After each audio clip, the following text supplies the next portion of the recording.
एक दौर था जब बचपन में हम लोगों के फल चुराया करते थे। कभी आड़ू तो कभी सेब, कभी अखरोट तो कभी माल्टे, और फलों के साथ ही साथ ढेरों सारे गाली भी सुनने को मिलती थी। पर धीरे धीरे करके वक्त बढ़ता गया और पलायन होता गया, और फिर वो दादी और काकी भी कहीं न कहीं हमें याद जरूर करती थी। उन गालियों में जो प्यार छुपा होता था उससे भी दूरी बढ़ती गई, और साथ ही साथ पेड़ों से भी दूरी होती गई। पर अब काकी और दादी भी सोचती हैं कि कोई तो हो जो उनके पेड़ों से फल चुराए, क्योंकि या तो फल पेड़ पर लगे लगे सड़ जाते हैं, या फिर उनकी देखभाल ना होने की वजह से वो पेड़ भी सूख गए हैं। और हम लोग भी तो अक्सर उन बचपन के दिनों को याद करते हैं और खुद में ही हंस जाते हैं, और फिर सोचते हैं कि क्या हमने शहर आके गलती की, और जवाब भी हाँ होता है।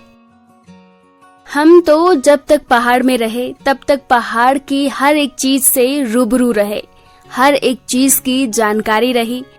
लेकिन जैसे ही हमने पलायन किया और हमारे पलायन करने की वजह से जो आने वाली पीढ़ी है या फिर जो नई पीढ़ी है, हमारी गलती की वजह से पहाड़ के रहन सहन, खान पान, संस्कृति और न जाने कितनी जानकारी से अछूती है। इस कोविड-19 के चलते हमने कुछ खोया है तो बहुत कुछ पाया भी है।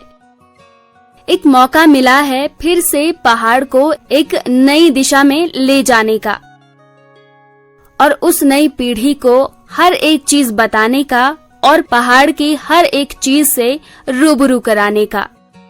क्योंकि इस बार जो रिवर्स माइग्रेशन हुआ है और जिस तरह से लोग आत्मनिर्भर हो रहे हैं, उसे देखकर यही लग रहा है कि अब पहाड़ों की खुशियां लौट आई हैं, और इन खुशियों पर किसी की नजर ना लगे तो शायद हम लोग सब मिलकर पहाड़ में एक मिसाल कायम कर सकते हैं।